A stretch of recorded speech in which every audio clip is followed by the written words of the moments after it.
In some areas like range, crash dive, depth, these things, huge improvements, okay? Huge improvements. And these are going to be much more, they can do much more damage as a result. They're going to be able to do a lot more damage in World War II, and they do, okay? So, let's talk about the wolf pack concept, the idea of a wolf pack. And this is the Germans the Germans perfect this, and this allows them to be so successful. I'm trying to see, did I bring a marker? And no, like an idiot, I forgot to bring a marker. So basically, they take the Atlantic Ocean. The Germans take the Atlantic Ocean, and they grid it out into grids. They create grids along the entire Atlantic Ocean. There's not a single marker there. Okay, so they take the ocean and they grid it out. Everything is controlled. The U-boat command is the commander-in-chief of U-boats, a guy named Karl Dönitz, who we'll talk about. I got a whole separate slide on Karl Dönitz. He's the guy running the show, and he's running it from Germany. I want to say he's in Hamburg, but don't write that down because I can't remember. But he's not in Berlin. He's actually in a port city. And so they grid out the entire Atlantic Ocean in 50 by 150 mile grids. Okay? They do the whole ocean, 50 by 100 mile grids. And now you can't cover the entire Atlantic Ocean. It's an impossibility. But there are what are called shipping lanes. And the shipping lanes are generally following the North Atlantic current. So there's this giant current that's kind of like an oval that comes down from the English coast, down around France, Portugal, then out to sea, across into the Caribbean, up the American Atlantic coast, and back across to England. Okay, and this is the North Atlantic. Oh my gosh, I didn't get much sleep last night. The North Atlantic current. North Atlantic current. Okay, so North Atlantic current. Now, in the days of sail, in some instances, the North Atlantic current could almost double your speed. So this was hugely important in the days of sail. Obviously, we're dealing with steamships. That's not as much of an issue, but when you figure out how big the Atlantic Ocean is, even if it's just 2-3 knots, you use that, multiply that number of knots by the entire distance across the Atlantic Ocean, that's saving you days in many cases. And so, to this day, when you ship stuff, you sail where the current is because it's going to save you money. You can spend less money on fuel, you get there quicker, etc. So the Germans know roughly where the Allies are going to sail. Now, do the Allies sometimes sail not in the North Atlantic current areas? Yes, they do. But even in the case of knowing they're going to be attacked, they generally kept to these areas because of the cost savings and the time savings. Because it's a priority. You got to get this stuff, as fast as possible to Europe. So even though I've gridded out the entire ocean, I'm only going to focus my U-boats at the most likely approaches. I don't really have to cover the entire ocean. They try to put a minimum of 3 boats in each one of these sections, okay? In each one of these grid coordinates. And the idea here is that along those natural routes, I've got group after group after group stationed. So when your convoy is attacked, it's not simply attacked by 1 U-boat or 2 U-boats, okay? Because the minute my boat sights a convoy, I use the Enigma machine, which is the German coding device. It looks like a typewriter that took some anabolic steroids. Does that have a fin that Benedict Cumberbatch solved that one movie? Yes.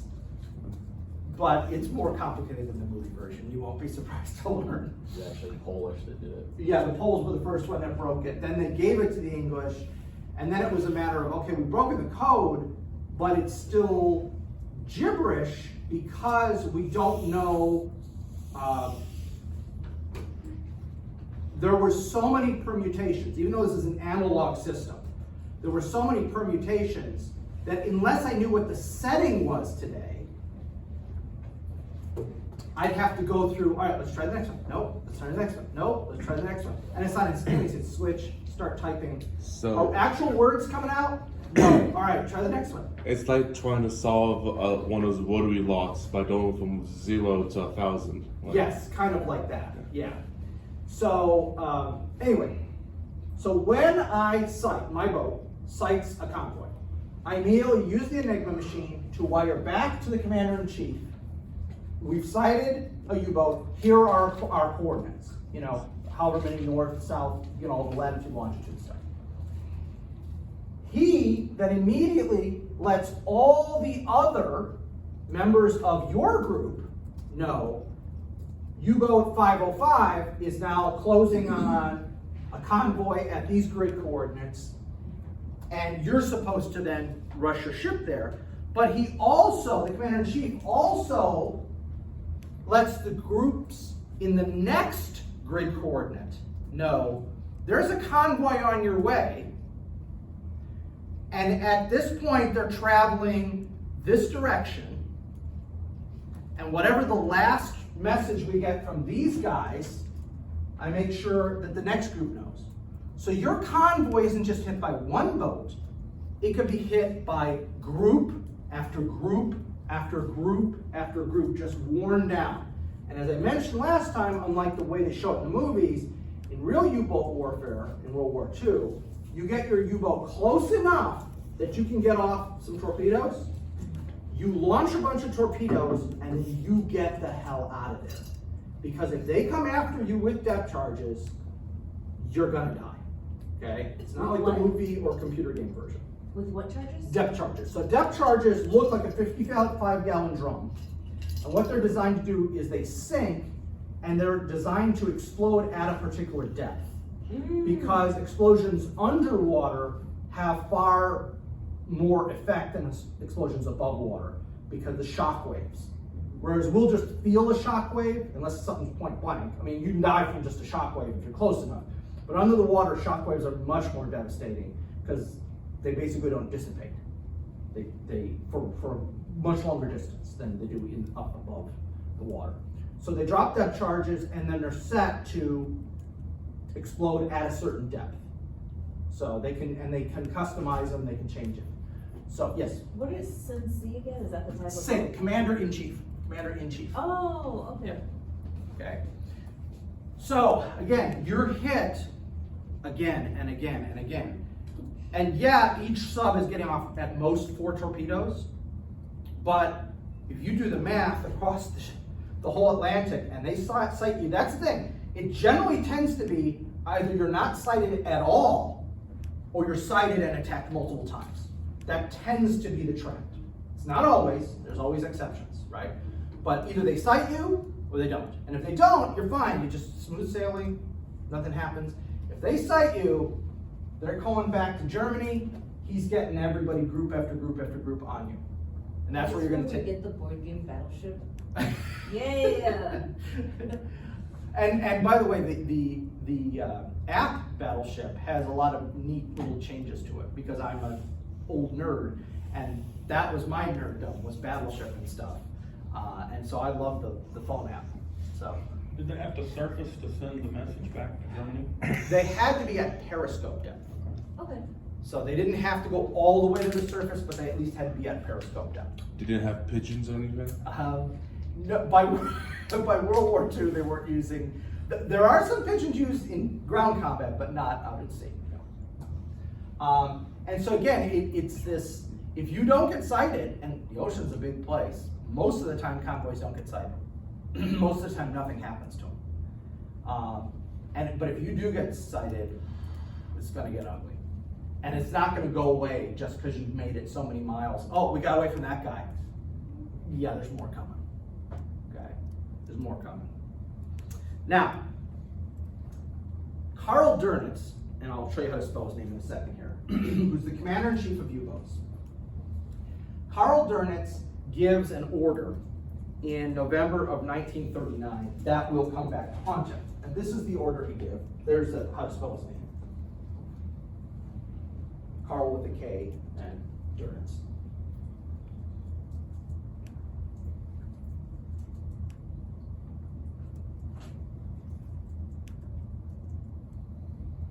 Now, the quote seems to be cold-hearted, evil Nazi, okay?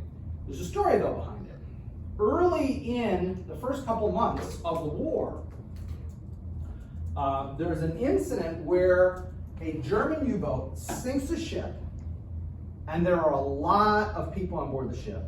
They get into lifeboats and rafts, and the U-boat commander tries to do the right thing, i.e., he stays on the surface, lets the rafts come up next to his ship, tie off the rafts on his ship, and they're going to try and sail to like a neutral port or something like that so that these sailors can be rescued. While on the surface, they're spotted by a British aircraft who proceeds to strafe the U-boat. I can't remember if the U-boat sank, but kills both a whole bunch of Germans and a whole bunch of the people that the German had rescued. And so Dönitz says, we're not doing that anymore. You guys tried to do the right thing, Captain whatever, tried to do the right thing, and no good deed goes unpunished. So, you know, a bunch of his guys are dead. A bunch of the people he was trying to save are dead, killed by their own people. And how you could not tell from the air that there's all these lifeboats and stuff strapped onto the side of the U-boat, I don't see how you didn't see that. And he says, yeah, we're not doing that anymore, okay? We're not doing that anymore. Now, under international law, there was always a provision that when it came to naval warfare, that you were not supposed to abandon people out at sea. And so in surface warfare, what you would do was after the ship sank, you would take those guys aboard and make them prisoners. Well, obviously on a U-boat, you don't have a place to have them all. You can't put them in the hold. There's no hole in a U-boat. And so he says, look, we can't put them on the U-boat. We tried doing the nice thing and just getting them into a neutral port. That didn't work. So they're on their own. Now this will come back to haunt him. And I'll tell you about that right now. So that's him. That's Grand Admiral Karl Dönitz. By the way, in German, it's one of those where the O has the two dots above it. I think it's called umlaut. And there's no E. So in German, it's D-O with an umlaut, N-I-T-Z. But usually when they anglophile it, they get rid of the umlaut and make it an E. So a little bit about Karl. He had commanded U-boats in World War I, and he was sunk and captured by the British. In fact, he spends the majority of World War I in a British POW camp. Not in combat. He only spends about a year in combat. The rest of the time he's in a POW camp.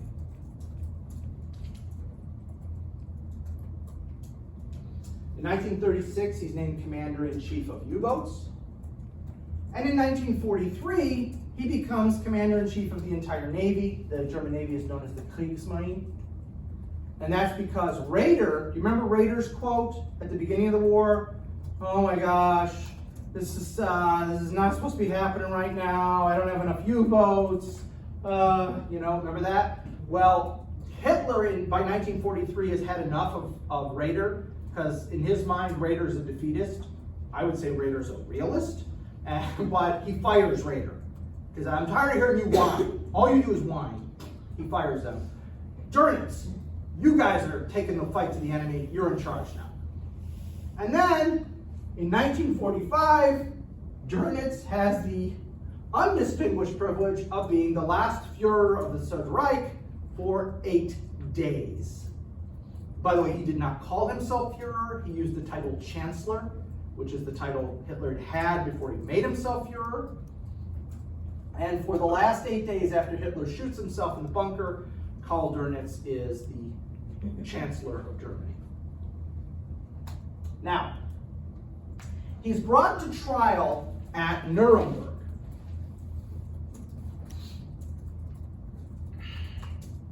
So you can see the three things he's accused of. Number one, conspiracy to commit crimes against peace and humanity. Number 2, planning and initiating wars of aggression. And number 3, crimes against the laws of war. Okay. Now the third one is related to the no prisoners order. That's directly relatable to that. The first one is kind of vaguely related to the... It's for you. Is there a phone in here? Over there. Oh, okay. So Sound what like are I those should numbers 24. for? I think the phone did not agree. with- Okay, the phone does not like my assertion. I'm sorry. No, those are just the 3 accounts, so I just call them 1, 2, 3. Yeah, there's no specialty. So again, the third one is related to the no prisoners order. The first one is kind of vaguely related to knowing about the Holocaust and stuff like that, which he probably knew something about, but he was commanding the U-boats and the Navy. That wasn't a direct link. And the second one is kind of just this general one they slapped on all of those senior leaders. The planning, initiating, and waging wars of aggression. So anyway, so Dönitz gets a good lawyer. And the lawyer looks at the charges against him. And Dönitz and his lawyer talk. And the third one, which again is related to not taking prisoners, they come up with a great defense for that, which is, okay, here's the list of people we want to subpoena. This is a trial, right? And when the prosecutors look at the list of the people they want to subpoena, it's the names of every U.S. submarine commander who served in the Pacific. They were going to put them on the stand and ask how many prisoners they took in their actions against the Japanese. And what they were going to find very quickly is, No. we didn't take prisoners. Smart. So quickly, the prosecution decides to Jesus. drop that charge. That's it. We're not going to bother with charge 3. Charge 2 is so vague. Like I said, that was one of these slapped-on charges. You know, like especially if it's a high-profile case, they add all kinds of extra stuff, just hoping something will stick. This is a normal thing lawyers do, prosecuting attorneys do. Is they'll just, you're charged with one crime, but we're going to find your license plate tag was expired. We'll throw that on there. Some extra time for. Yeah, you didn't pay your income taxes in a timely fashion. You were 3 days late. We'll throw that on there. You know, we're going to just hope something sticks. So this one's so vague. Yeah, what are you going to do with it? Ultimately, really what he is convicted on is count 1. That is what he's convicted on. Now, the judges, so there's a French judge, an American judge, a British judge, and a Soviet judge at Nuremberg, right? They agreed not to discuss after the decisions, what the decisions they made. So we don't have specific, details. Some of them wrote memoirs, but it was more general. It was like general and more vague. But what we've been able to glean from snippets that have come out or clerks who worked for the judges is that when this charge is thrown out, the British and the American judge are like, we really got nothing. The German Navy was not involved in the Holocaust. I mean, they might have known it was going on, but they weren't guarding concentration camps. They weren't rounding up Jews. And this is so vague. How can we participating in war? Yeah, I mean, how do you plan, initiate, and wage a war of pacification? I mean, Peacekeeping. Well, there you go. So the British and the American judge were willing to acquit. The French judge and the Soviet judge not willing to acquit. And supposedly, from what we've been able to glean, the Soviet judge makes it known when they're in their privacy and it's only the 4 guys, I gotta convict this guy. He was the Fuhrer. Stalin's made it clear, if he walks, I go to the Gulag. Gulag? Gulag is a Soviet prison system. Okay. For political prisoners, not Got for you. criminals. but for It's also a prisoners. place you go when you die in Call of Duty, so you respawn. I did not know that. So basically, the Soviet judge is like, guys, please kind of help me out here. I really don't want to go to Siberia. And so they agree, okay, we'll find him guilty on count 1, even though Okay, so where was this trial being held? Nuremberg. This is at Nuremberg. Okay, so what if the judge just never went back to Russia?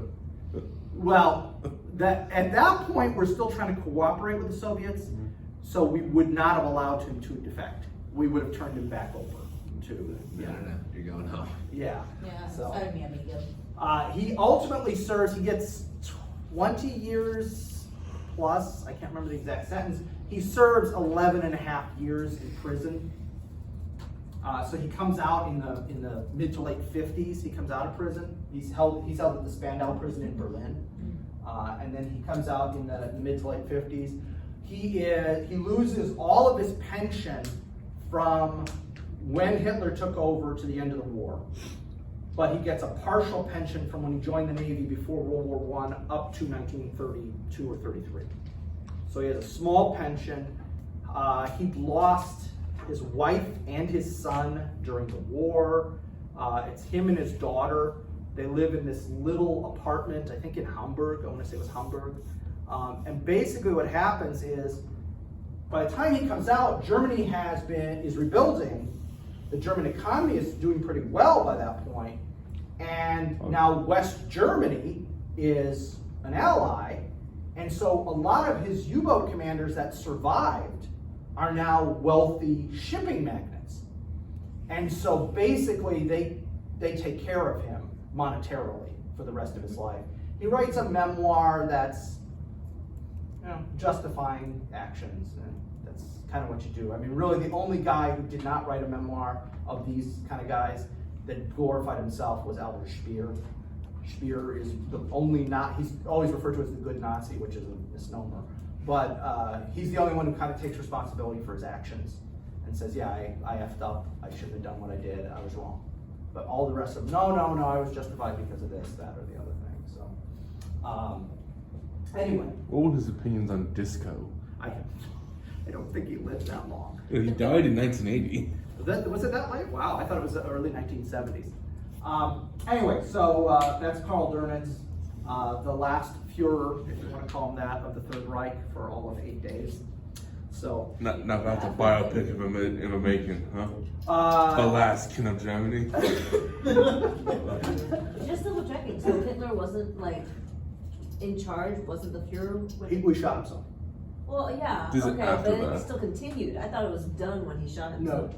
Oh, No, okay. it takes another 8 days. Yeah, because he shoots himself on like April 28th, April 29th. I And then, probably did learn that. and the official surrender is May 5th or 6th, Okay. something like that. So let's talk for a few minutes about the U-boat aces. This is Gunther Hessler, one of the greatest U-boat aces of Germany in World War II.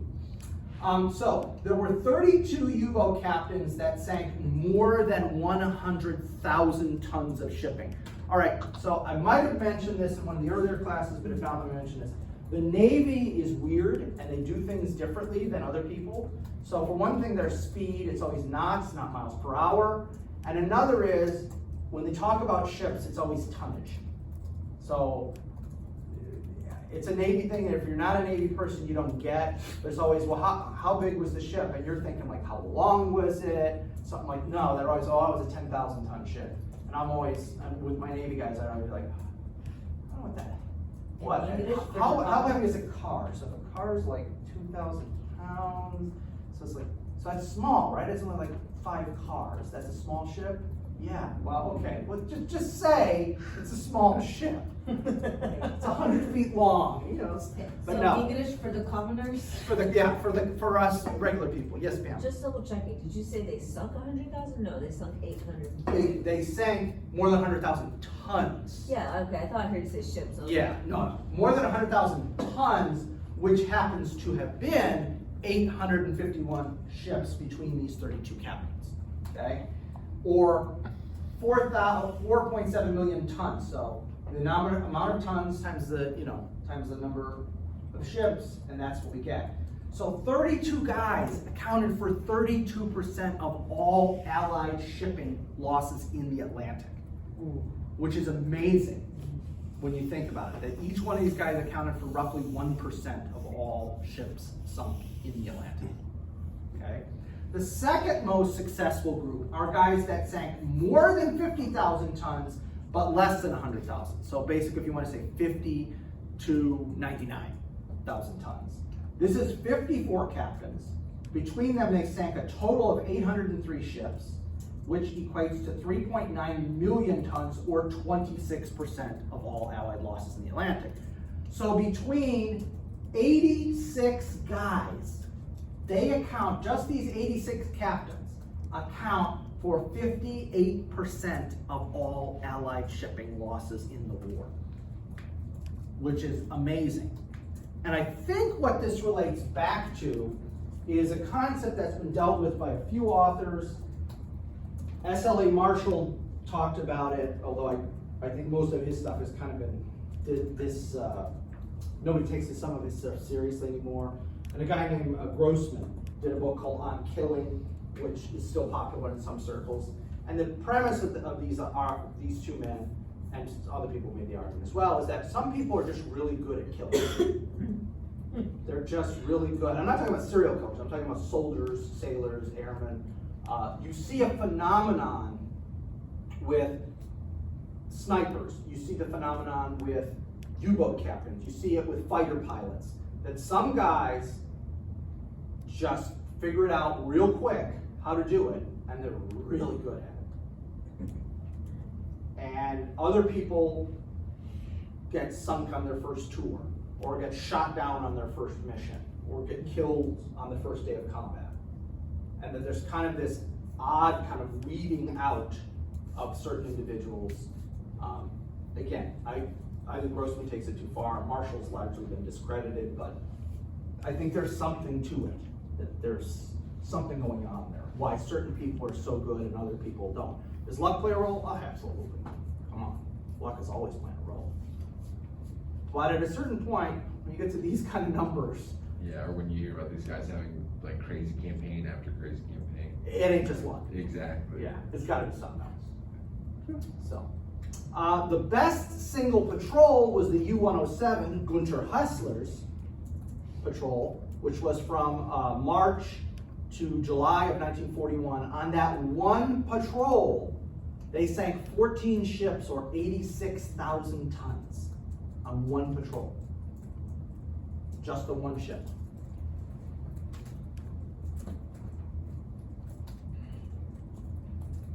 And that's by Gunter? Gunter Hessler was the captain of that Okay, ship. got you. Yeah, he was the captain of that U-boat. The best single boat, multiple captains, was the U-48, which during its career in World War II sank 53 ships and 312,000 tons of shipping. That one boat. Okay, because again, U-boats are boats; they're not ships, and that's another Navy thing. It's less impressive when you realize that 280 tons was from one ship. Yes, it does. Yeah, it does. So,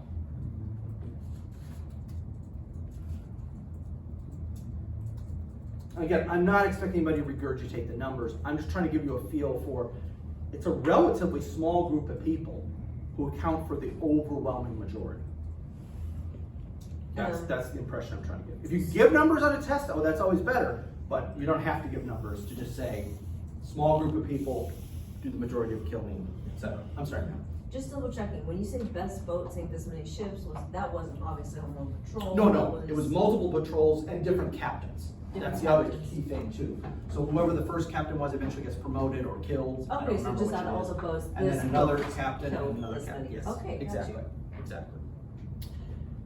Now, again, we've all seen the U-boat movies or submarine movies, which, you know, as a rule, among military historians, we always joke, there's no such thing as a bad submarine movie.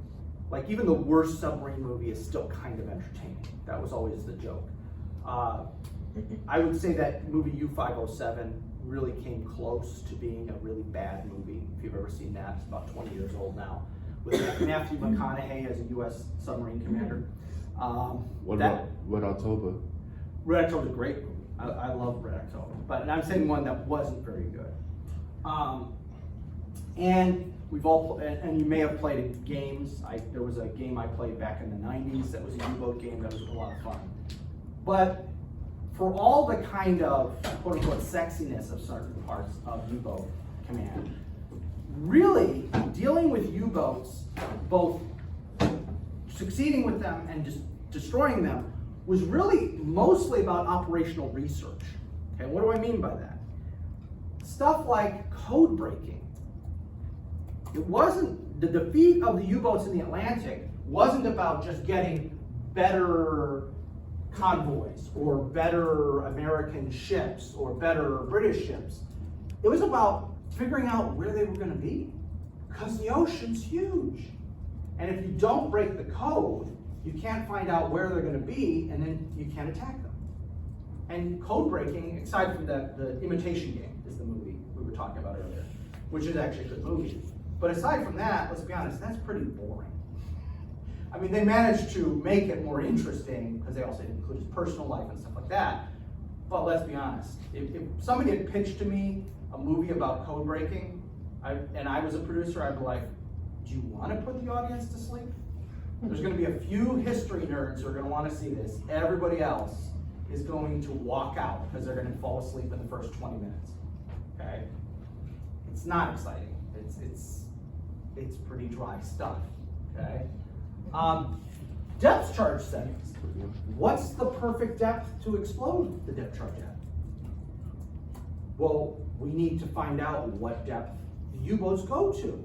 Like when they do a crash dive, we need to find out what that depth is. Do they stop at 150 feet, 200, 250? Because if we explode too high or too low, we're not going to do much damage. How are we going to figure that out? Well, that involves code breaking. That involves finding out about their routines, their priorities, how they do things. Again, not really cool, but that's what you need. With those charges, would it just be activated? Would they just set it up differently so the pressure is what triggers it? Yes. Yeah. I assume that's it. Yeah, because I don't see any other way. Because it can't be. Sometimes they would do time, but the time it's not going to be as I mean, because the salination of the water and stuff like that, how buoyant. Yeah, I mean, changes things. I would assume they did it based on pressure, but I mean, maybe it's partly also the time too. Another thing they try to take aircraft and paint the bellies to look like the sky, so that in theory, the aircraft can be patrolling and catch a U-boat on the surface, because they'll have spotters out. The minute you go onto the surface, you got spotters out, going in all directions, looking for airplanes, okay? And the thought is, well, if we camouflage the belly, we paint it blue, like light blue with a little white, Hopefully like little there's clouds. no clouds. Yeah. I would say all blue. Yeah, that might be your best bet. Yeah. Hey, that cloud is really weird. Yeah, that cloud's moving really fast. I don't think they move that In a fast. straight line, opposite the direction of the other cloud. Exactly. So this is one of the things they try, please. Well, I know you were talking about depth charges earlier. So is that a bomb? Yeah, it looks like a big 55-gallon drum, but it's filled with explosives, and you drop it off, and it sinks. And then we were debating, how does it do it to explode? Is it pressure? Is it time? I'm not 100% sure, so I think it's probably okay. one of those two. I can't think what else it would be. And when that concussion goes off underwater because of the blast waves, it does a lot of damage. I've seen these. I had no idea that was that. Yeah. I kind of picture like Boba Fett seismic charges. There you go. Giant There you waves. go. Hey, was the German code like comparable to like the Navajo code? Oh, no, because the Navajo code is completely language-based in the sense that it's just the language plus some, so they call tanks turtles, and they made up, so they took just the regular language and then just made up code words for. So even in there were one or two instances where somehow the Japanese had gotten somebody who spoke Navajo. I don't know if it was a POW or what.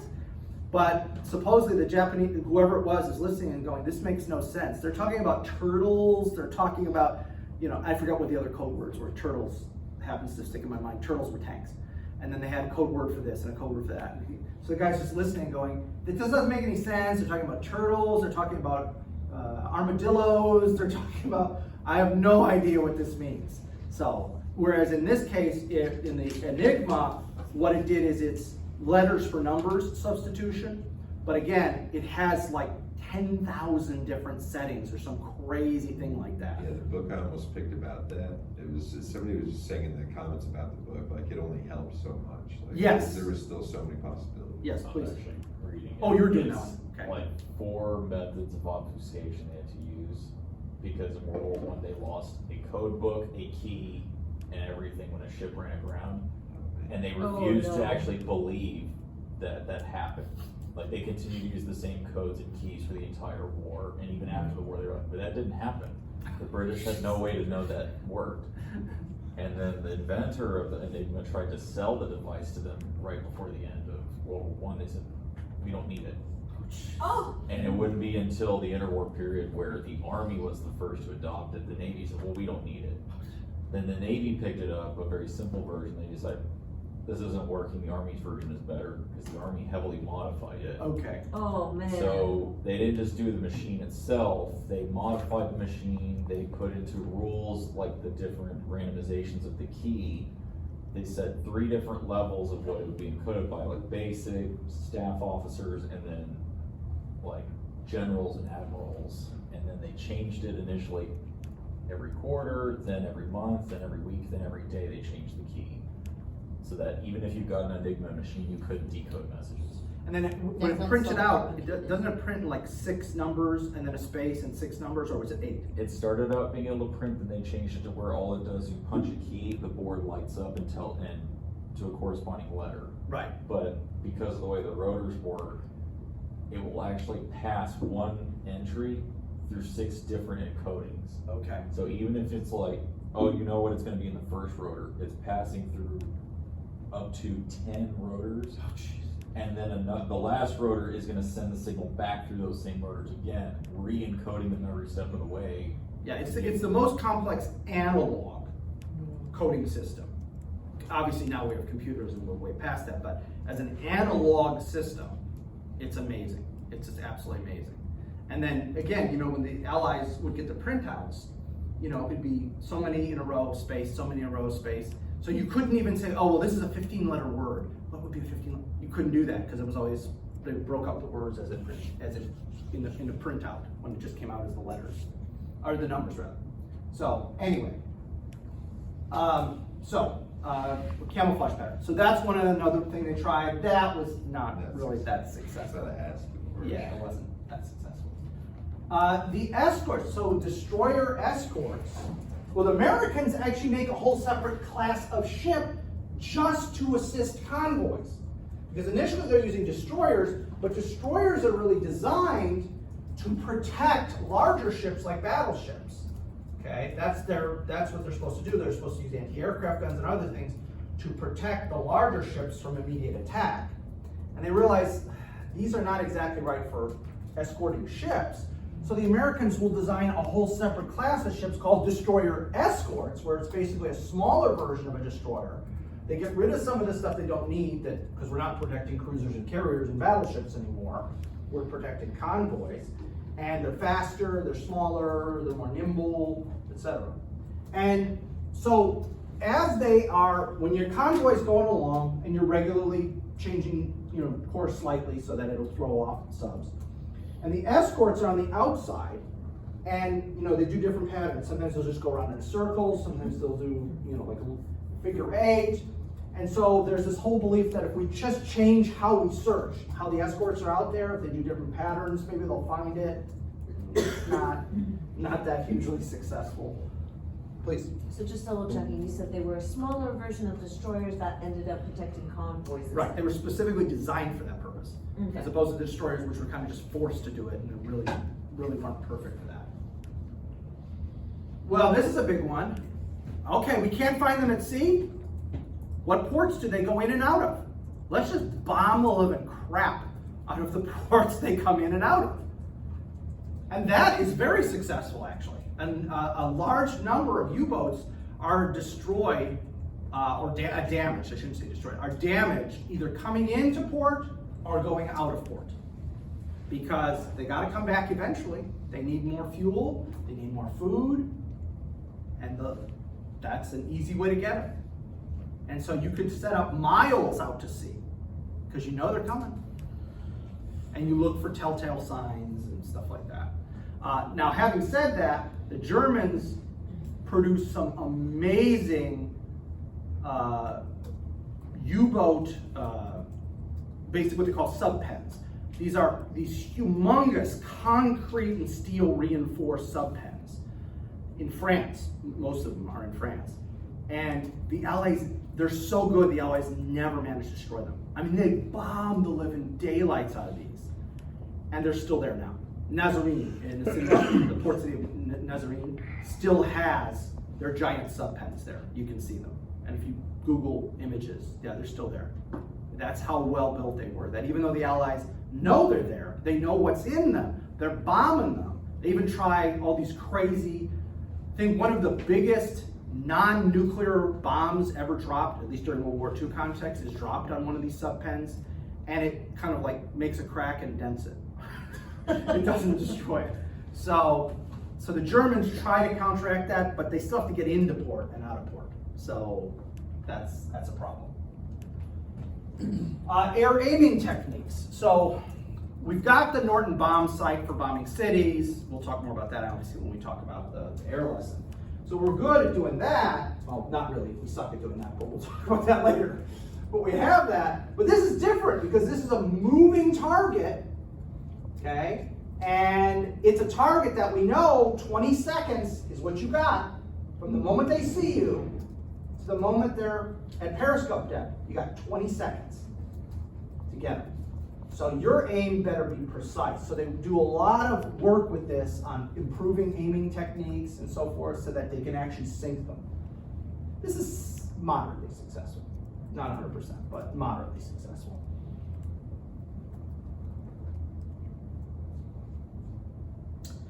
When it comes to convoys, what's the perfect size? And this is something they never come up with like a perfect answer, but how many escorts do you need for how many merchant vessels? 200. Now, in a perfect world, you'd have one escort for every merchant vessel, they'd have their own bodyguard, and then everyone's safe, but you can't do that, because you might have 50 merchant vessels in a convoy. We can't give 50 escorts for every single convoy. Even the United States, even considering how much we produce in the war, can't do that.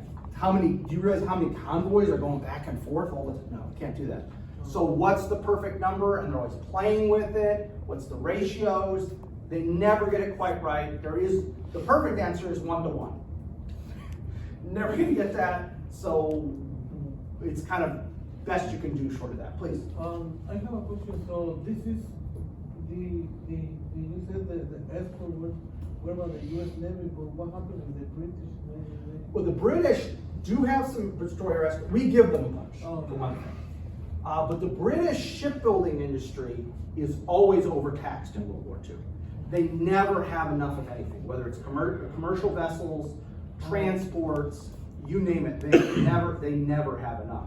And in fact, what most people don't realize is even before we are attacked on December 1941, we're already escorting convoys to Britain. The US Navy is, which technically is a violation of international law. Yeah. Because we're making American warships a target, and the people who are very cynical and isolationist at the time are saying basically, Roosevelt's trying to get us in the war. He wants them to sink an American ship so that he can say, the Germans did this, I want a declaration of war. Is Roosevelt doing that? Little. He mostly just wants to get those ships across because he's afraid Britain is going to go under if we don't get them enough stuff. I will say this, in October of 1941, the first American warship is sunk by the Germans. In October. And the Roosevelt administration really tries to play that down because the popular support is still not there for war. So he could have used that as a casus belli, you know, a reason for war, but he really tries to get the newspapers to tone it down. And so it's mentioned, but it's like, you know, page 16, lower right-hand corner, small font. Yeah, we don't, so as much as that the accusation is he wants to get us into war, well, he does because he thinks Western civilization is at stake, but that was an opportunity in October 41, and he plays it down.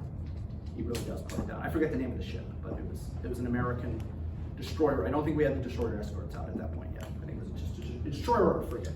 Not sure which. One more.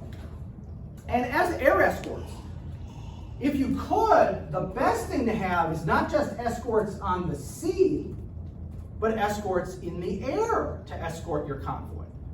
That way you have much longer range of vision and you have a much better chance of finding the U-boats.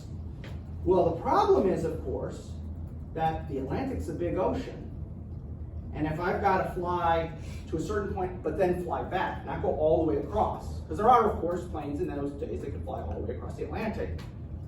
But if I'm also searching while I'm flying, I'm using up more gas. I'm not just flying point A to point B. I'm flying, and then I do a loop, and then I'm searching around here, and then so I'm using up way more gas. So they have a point at which they can't go past. Even the best aircraft that we have can't go past a certain point because they've used up too much fuel. And so they talk about the air gap in the middle of the Atlantic Ocean that you can't get aircraft to. And the gap gets smaller as the war goes on because we get better planes with better engines, better fuel capacity, bigger fuel capacity. But at the start of the war, it's pretty big. It's like most of the middle Atlantic. You ain't getting any air escort there, okay? Now that will change as things go on, and we'll talk about how that happens, okay? But, so, again, all of this stuff in fighting against the U-boats, again, it's not cool. It's all kind of nerdy and it's just not cool. Please. But it's reality, is what I'm trying to get at. You know that British invent the addicts? It's something weird that the British invented to possibly to find the U-boat, but fell miserably. I don't remember the name. It's like a kind of radar, but it's not a radar. Is this the radar that they attach to the spotlight? Yeah. Okay. Yeah. Well, so we'll talk a little bit about that. Yeah, it never quite works perfectly. Oh, but yeah, because of early radar. So the British have these huge radar warning systems in England to help during the Blitz when the Germans are flying against them. But they're massive. You know, these are huge things. So the thing is, how do we reduce these? And everybody will try something. The Germans have what they call night fighters, and they have a very crude kind of radar in the cockpit to use so you can fly at night, because otherwise night flying is very dangerous in this era because, you know, and the British will try something that'll sort of work. I think if we're talking about the same thing, I even have a little thing on it here. But again, yeah, radar is a huge thing, and then of course underwater, sonar. So sonar is basically radar under the water, and that's another thing that'll be used. And we are the first ones to get sonar. The British, I think, are the first ones to get radar, but we cooperate. So we give them ours, they give us theirs, kind of thing. But again, my whole point with this is defeating the U-boats was, again, it was nerdy. It was all about a bunch of scientists and nerds and number crunchers. It wasn't cool. It's standing on the deck of a ship, you know, duking it out with the U-boats. That's not really how it works. So, another phenomenon that happens, and this is one of those things that I think is universal. This is not just military history. If you have an opponent, so whether it's the business world, whether it's the military, whatever, every time you get an advantage, they have to one-up you. That's how you succeed. Okay? So again, it doesn't have to be the military, it could be the business world, it could be any number of circumstances. You're always going to try and one-up the other guy. So let's look at doctrine first, and then we'll look at technology later, all right? But let's look at doctrine. So the Germans, their initial doctrine is attacking along the coast. So they focus on the British coast and the French coast and areas like that. Because remember, when the war breaks out, what did Rader tell us? He had 26 ocean-going boats, which means his other boats are coastal boats. They can't do far out to sea. They don't have the technological capability. So the majority of his U-boats are doing the coast. Coast of England, coast of France, Dutch, etc. So, what do the Allies come back with? They start escorting their convoys for the first 400 miles. And the idea is, by the time we get 400 miles out, you've only got 26 boats. We're not worried, okay? We protect them the first 400 miles. That takes care of all your coastal boats. Now we're out to sea. Everything's better. Well, the Germans come back, and they build more ocean boats. And then they put together that wolf pack concept, which we already talked about. So now we can get at you out in the middle of the ocean, and we've got a good system for tracking you, so you're not just against one boat, you're against the whole group, and then the next group, and the next group, and the next group, like we talked about. Okay? Well, the Germans have got to come back. So what do they come back with? Or sorry, the Allies have to come back. What do they come back with? Continuous escort. We're going to escort you from England all the way to America and back. So we're never going to leave the convoys alone. That's how we'll protect them. We'll take you all the way there, and we'll guide you all the way back. You're never going to be alone. I'll hold your hand the whole way. You're going to be fine. Okay? Well, Germans aren't going to sit back. They're going to come back with something. What are they going to come back with? They start exploiting the air gap. That point in the middle of the Atlantic, which, as I say, initially was pretty big and then gets smaller as the war goes on. But where, okay, you've got escorts, but they're escorts on the surface. So we'll find ways of taking advantage of that. Okay, we'll attack from different angles, we'll do all this different stuff so that we can outsmart your surface escort, and since you have no air escort, you can't see us, and we'll only attack in those areas. We won't attack you anywhere else. Okay, we'll exploit just that area where you have no air cover. So what happens? The Allies come back and create escort carriers. This is almost completely an American thing. Sometimes they're called Jeep carriers. You'll see them referred to as Jeep carriers too. What an escort carrier is if you think about a full-size aircraft carrier, which is huge, okay? Modern aircraft carriers carry like a 4,000-man crew, all right? These are about half to a third of the size. Smaller crew, smaller number of aircraft, but they work great for certain missions. And why they're called usually escort carriers is because the single best mission was to build these and then attach them as escorts to these convoys. We don't need the 96 aircraft you'd normally have on a full-size carrier. We're not doing air-to-air combat. We just need 20 or so aircraft because all they're doing is looking for U-boats. So we can have 3, 4, 5 aircraft up at a time, and as soon as those guys are getting low on fuel and got to come back, we launch the next group. Those guys come back, they can take some time off, crew rest, and then another group, and so that makes sense. Yeah, exactly. And again, but what's amazing is we have the resources to do that. That's the thing, almost nobody else has the resources to build these. And I'll show you numbers at the end, when we get to the end. How many are we talking about? I'll show you some numbers. What did the Germans do? Well, they gotta do something, right? They start building the milk cows, or milch cow. Now, what is a milch cow? Well, this is a milch cow. It is a Type 14 tanker. It's a submarine whose job is only to refuel, rearm, and resupply other U-boats. Now, the idea here is the longer you're out at sea, actually the more kills you're going to get because you don't waste time sailing all the way back home and all the way back out. Plus, we keep getting ships lost when they're coming in and out of port. So if we can keep you out at sea for longer, that's better. Now, initially what they had done is just sent merchant ships that fly false flags. Like they'll fly a Swedish flag, so people won't bother them. And then they'll coordinate, using the Enigma, they'll coordinate, we're meeting at such and such a place and time, and at night, the U-boat surfaces, we come over, we hand you all your stuff, you go on your way. Well, it doesn't take the Allies long to, every time they see a neutral ship, they go, okay, we're boarding you. Because legally we can. We can order you to be boarded, and then when we get on board, there's all the torpedoes.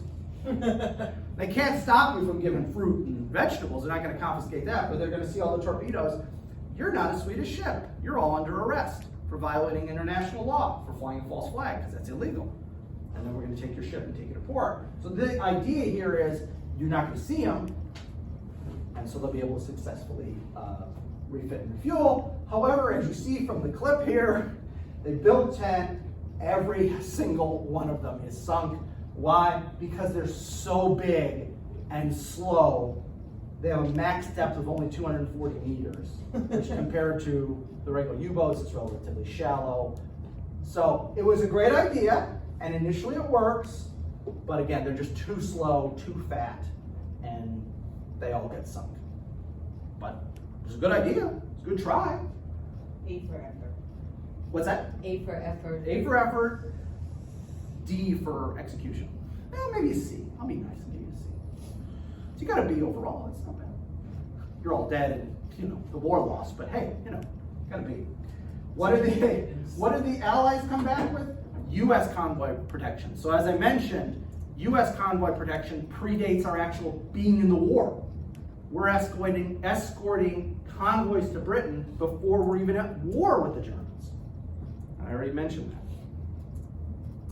So I think you get the impression where I'm going with this. Is whatever advantage you have, I'm going to try and find some way to best your advantage. Okay, he's got that locked down. We can't do that anymore. What else can we do? Come on, guys, think. And you come up with something, you try that. Maybe it succeeds right away, maybe it fails right away. If it fails right away, we come up with another idea.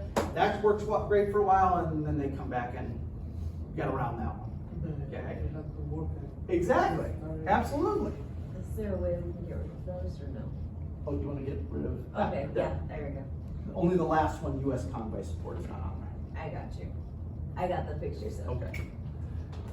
So, now, I found this, so back when I was teaching at Leavenworth, one of my students brought in this really cool atlas. It was a World War II, was it World War II? I think it was a World War II atlas. And I've had, a dozen or more different atlases about World War II over my years. But this one had a really cool map in it.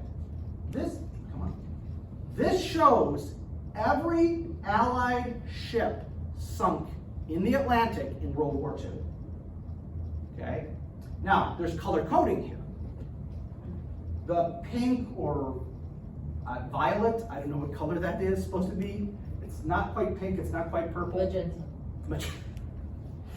This is always guys versus women is always, how many colors are there? For us, there's like 6 or 8.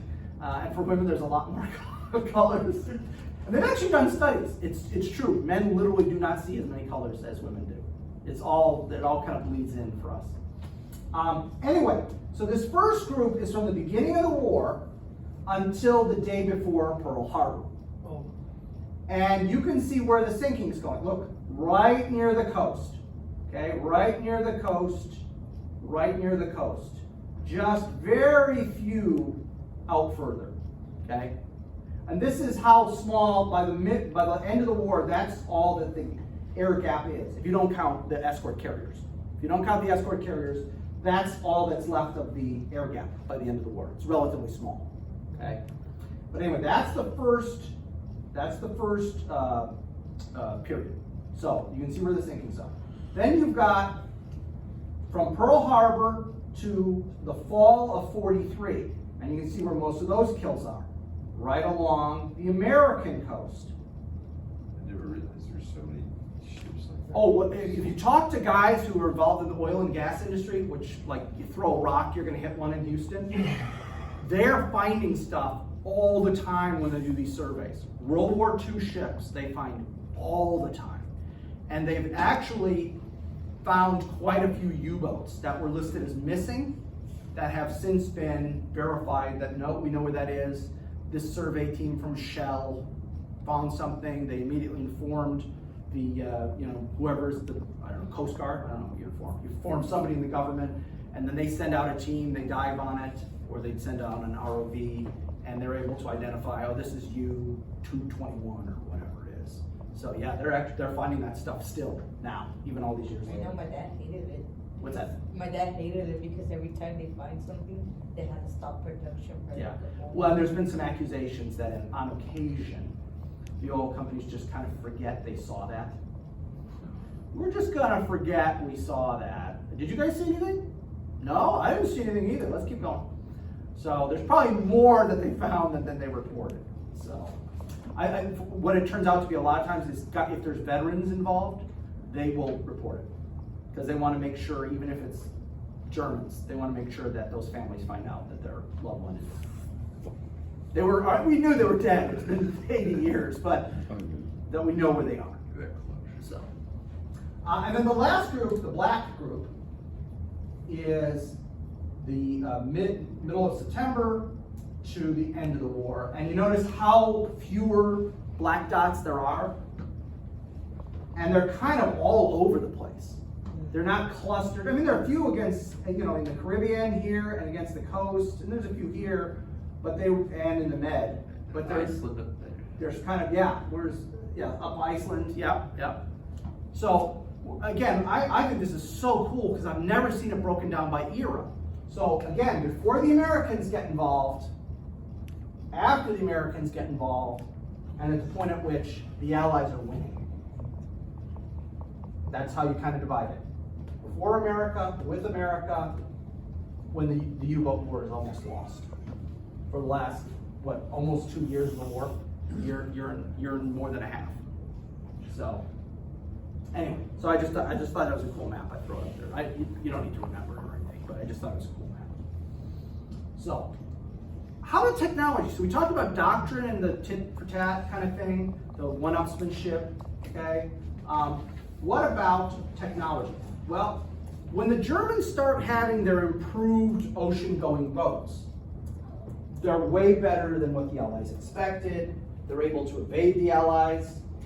So what do the Allies do?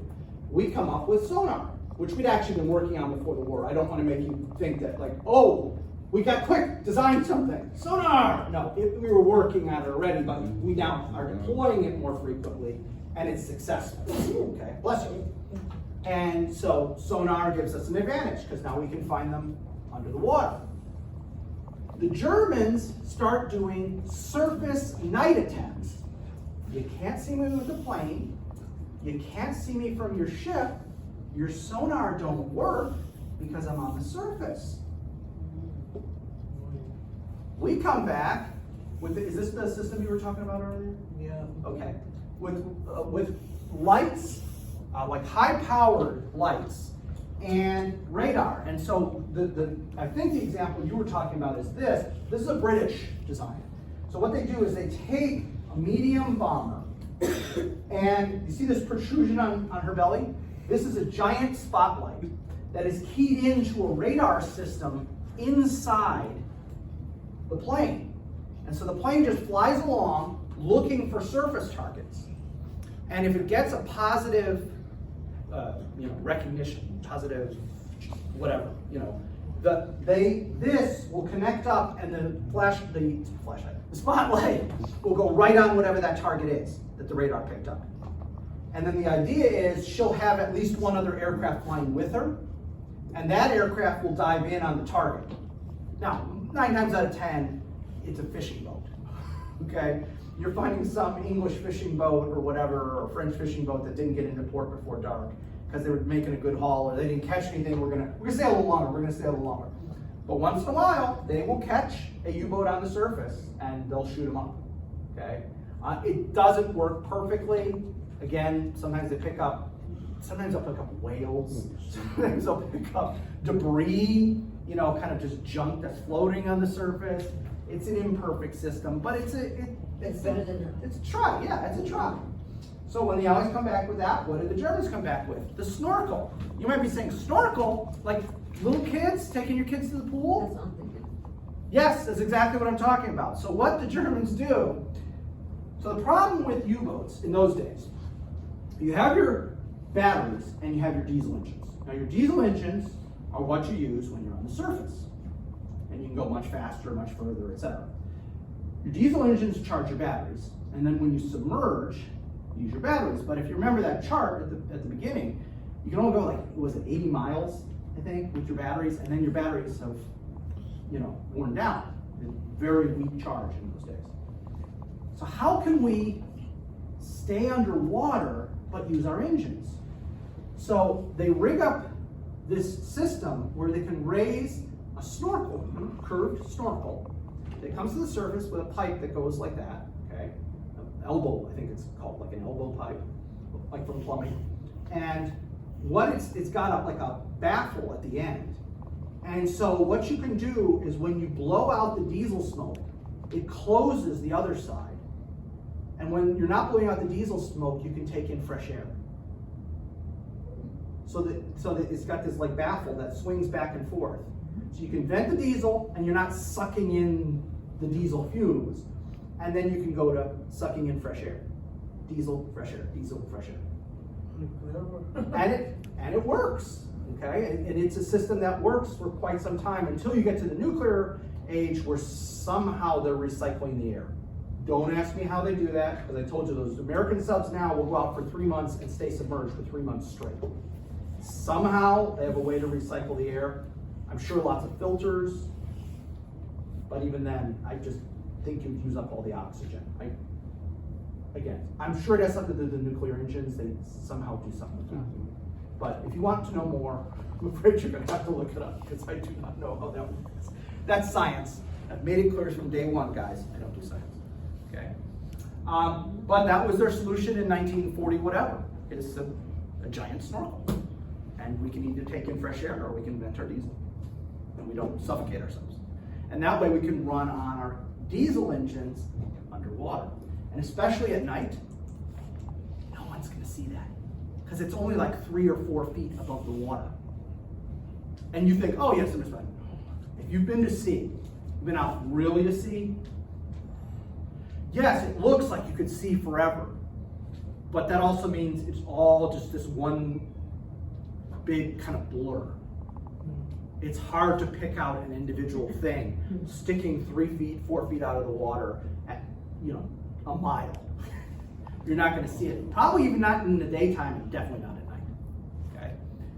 So again, we have this same kind of, you do one thing, I do another thing, I beat you, etc. Okay. So what we're going to do, I'm not going to start this now because this is going to get too intricate, but I'm going to talk about 2 convoys to show you how tough these battles were if you did get sighted by the Germans and if the Germans did attack you. But we got 3 minutes left. I'm not going to get into it because I know I'm going to keep you longer. I'll have to stop right in the middle of the exciting part. So I'm just going to stop right there.